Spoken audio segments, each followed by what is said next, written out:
Hello, I'm Michael, and I want to share a story from Hurricane Harvey that completely changed how I think about safety and decision making. Have you ever stayed somewhere because you thought things would probably be fine, even though deep down you knew they probably weren't?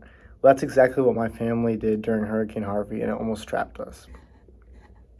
When Harvey hit, it just kept raining nonstop. At first, it didn't seem too bad, but when we noticed the water slowly creeping up our driveway, things got a lot worse. When water was released from the dam and the flooding started rising way faster than anyone had expected. I remember telling my parents multiple times that we should probably leave while we could. They didn't really think it was necessary yet and wanted to stay. Believing our house would be fine. Um, but eventually, water started coming into the house, and that's when it hit us that if we had waited any longer, we wouldn't be able to get it out at all. At this point, we didn't really have a choice anymore. I was pretty young at the time, and we had to make the decision that we had to leave.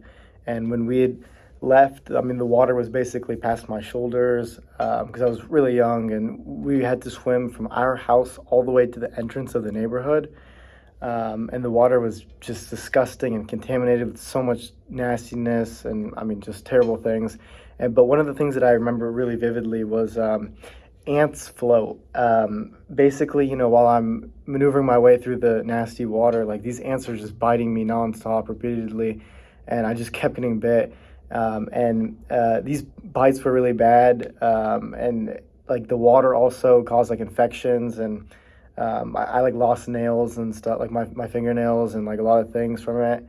They obviously grew back, but it was really rough. And then months earlier, for like no apparent reasoning, we were just like walking by, and I didn't even really swim that much, but I was like, I kind of liked the way that this floaty looked. So we bought like these pool floaties, like, the ones that like from like a lounge, like the lounge on pools. And these floaties ended up saving us because we were able to put like our most valuable possessions on these floaties and like move it in the water, like on top of the water.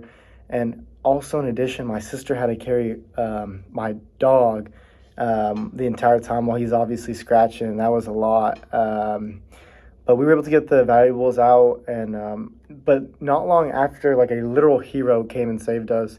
It was a garbage truck man, and he basically picked us up in the garbage truck and basically rescued us, including other families, because he put us in the back and drove us to a safer area because we had no cars. Um, Obviously, like there's nowhere to go because all the neighborhoods and stuff are all flooded. So like the aftermath, like our cars were flooded and we had nowhere to go, and my family ended up basically being temporarily homeless, living in my aunt's house with all four of us and our dog sharing one room. And then rebuilding took a long time, and we lived in an apartment for nearly a year before things really even felt normal again. And basically, in conclusion, like looking back, the biggest lesson I had learned was that waiting too long and assuming everything will be fine can turn a bad situation into a dangerous one. And that night really taught me that leaving early isn't just giving up or being prideful, but it's trusting the warning signs and it basically making a difference in saving people. Thank you.